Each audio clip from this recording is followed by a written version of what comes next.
Antipolo Falls. Tapos sabi nila, meron pa daw 3 falls, 10 minutes walk, yun daw yung Bisay Falls. 3 falls daw yun.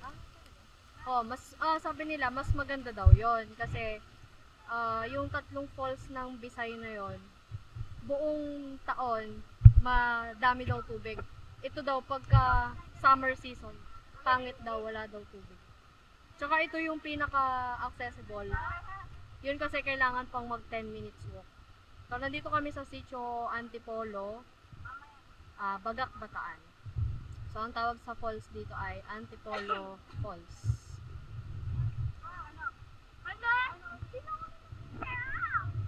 Ating mga kasama. Ha? Bali, nasa Antipolo Falls yung iba naming kasama. Kami, gusto pa naming mag-explore. So, sabi nila may 3 pa daw falls dito sa may tawag daw Bisay Waterfalls. So pupuntahan namin. Kasama ko sila. Papunta kami ngayon. So let's go. So dahil nandito na rin kami, 10 minutes walk na lang naman, di titignan na namin. Wow.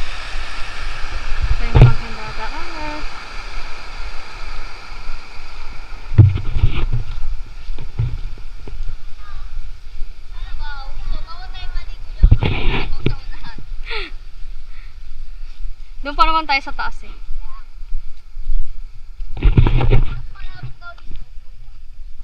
Yan, sabi ng kuya, pinagtanungan namin.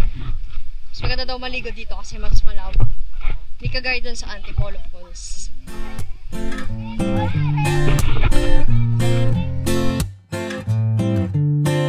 We loved so fully, but I'm afraid to forget.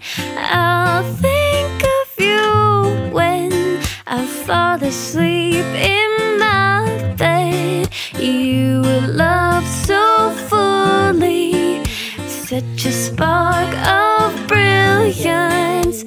Though it's hard to part ways, I'll keep you here with me. On and on we see there's something we don't know. You and my first love, and I can't ever let you go. Thinking of all of our time in the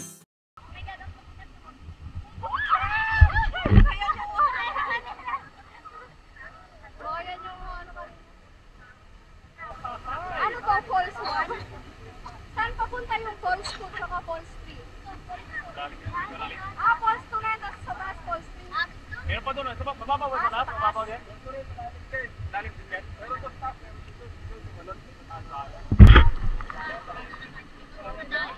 Taagos?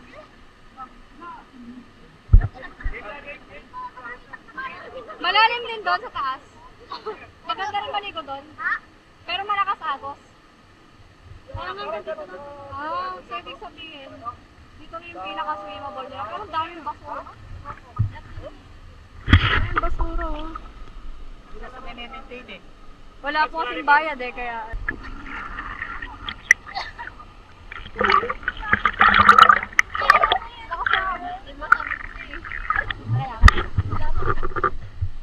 So kasi naagos kami. Falls hopping! Medyo mahirap siyang lapitan, guys. Kasi maagos dyan. Kasi malakas yung agos dito. Hindi kaya. May basura kami. Oh, maraming basura.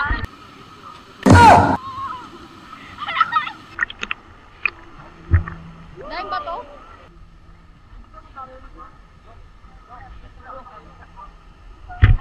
Tignan natin yung susunod na falls.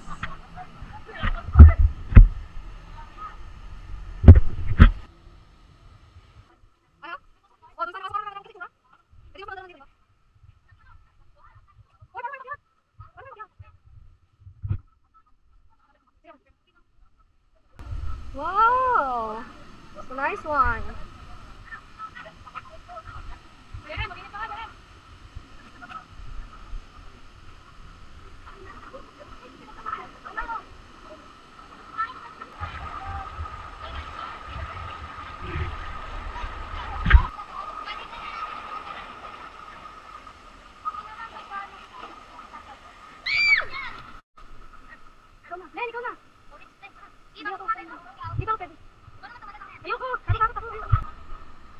my bond, bro. Yes. So, Ate Jennifer, kung hanapin nyo kami. Kung hanapin nyo kami, nandito kami sa pangalawang falls na, that's called, Antipolo Resort.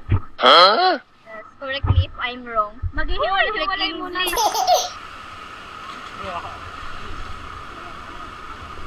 Ano man natin?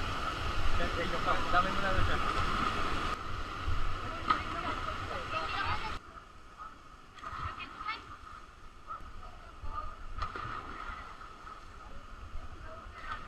Maganda sana yung lugar. Kasi maganda talaga. Hindi yan namin. Kaso Alam ko ano talaga. Madaming basura. O, yung mga turista sana na pupunta dito, kagaya niyan, kagaya ko.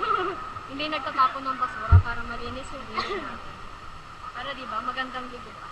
Ganda sa mata ng basura. Dito wala nang basura. Oo, nandun, naiipon siya dun sa baba. Bye. So guys, pabalik na kami ng Bisay Falls. Satisfied. nagsaya doon. Satisfied ang mga person dahil maganda yung pinuntahan natin. Baka yung kaya ni Ate Gina nakatapos. Kakahintay sa atin. Masasabi mo sa pinuntahan natin? Hindi mo siya naligo. Ha? Kahit di ako naligo maganda. Ikaw, anong masasabi mo sa pinuntahan natin? Ano masasabi mo sa pinuntahan natin? Maganda siya, guys. Ay, ba't may pa ganun? O, anong masasabi mo sa pinuntahan natin? Ang ganda.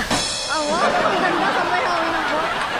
Anong masasabi mo sa pinuntahan natin? Masarap. Masarap, masaya, nag-enjoy ka? Medyo. Baliktad ba yung damit dito? Okay, so lagi kang galit. Maganda yung pinuntahan natin? Ha? Uwi na Karen. Uwi na kami. Na kayo. So, nag-enjoy naman ng mga person. Sa susunod na gala ulit, guys. Iwan. Bye-bye. Yung basura namin, guys. Yes. Hindi kami nag-iwan ng basura doon. Kasi we're responsible, you know. Ano yung tawag doon? Self-awareness. Yan. Dapat may self-awareness pag namamasyal sa nature.